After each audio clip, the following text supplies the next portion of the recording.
In order to make India more responsive to climate change, a policy document, the National Action Plan on Climate Change, was prepared. Currently, there are 8 missions operational under NAPCC. National Mission for Enhanced Energy Efficiency is one of them. It talks about boosting efforts taken up under Energy Conservation Act 2001 for energy saving through energy efficient use by incentivizing the industries and innovations in energy efficiency area. Perform, Achieve and Trade Scheme is one of the flagship programs under the NMEEE. It aims to improve energy efficiency in industries by trading in energy efficiency certificates or e-certs in energy-intensive sectors. Participation in the scheme is mandatory for designated consumer or DCs under the Energy Conservation Act. Administered by the Bureau of Energy Efficiency, it sets mandatory, specific targets for reduction of energy consumption. The PAT scheme is being implemented in 3-year cycle and covers energy-intensive sectors. Iron and steel is one of those sectors that has successfully implemented the PAT scheme.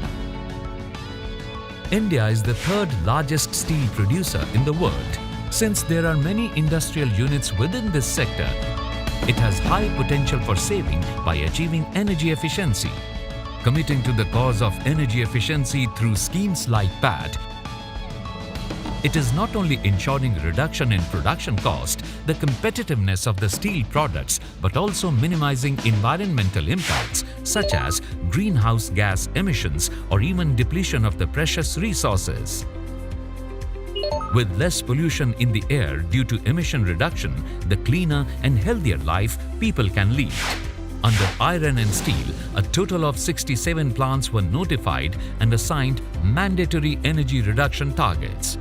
Under PAT Cycle 1, against a total reduction target of 1.486 million ton of oil equivalent, the total energy savings achieved was 2.10 million ton of oil equivalent annually, which was around 41% over and above the target. Energy constitutes between 20 to 40% of the total steel cost, and 1 unit of energy saved can save the need to put up energy source to a level of 2 to 2.5. The iron and steel sector was assigned 22% of the total national target, against which it has achieved 25%. Within this, the sector has achieved a saving of as much as 4.9 million ton of coal equivalent. The total emission reduction achieved in PAT Cycle 1 was 21%. The sector has achieved all this by investing in and adopting new practices and upgraded technology. IISCO Steel Plant is a very modern plant made with state-of-the-art facilities and has got excellent energy-saving devices and technologies, and has got many energy-saving facilities like top recovery turbine. Similarly, the sinter plant has got waste energy recovery system. The coke oven, the hot coke is not doused with water for cooling like in a conventional coke oven, but is cooled with nitrogen with a so-called technology called coke dry quenching, which also generates a lot of energy for the plant, thus saving overall energy and reducing dependence on carbon fuels. The PAT scheme also led to the creation of a pool of energy professionals. The Bureau of Energy Efficiency is implementing many programs such as ECBC, DSM, SNL and PAT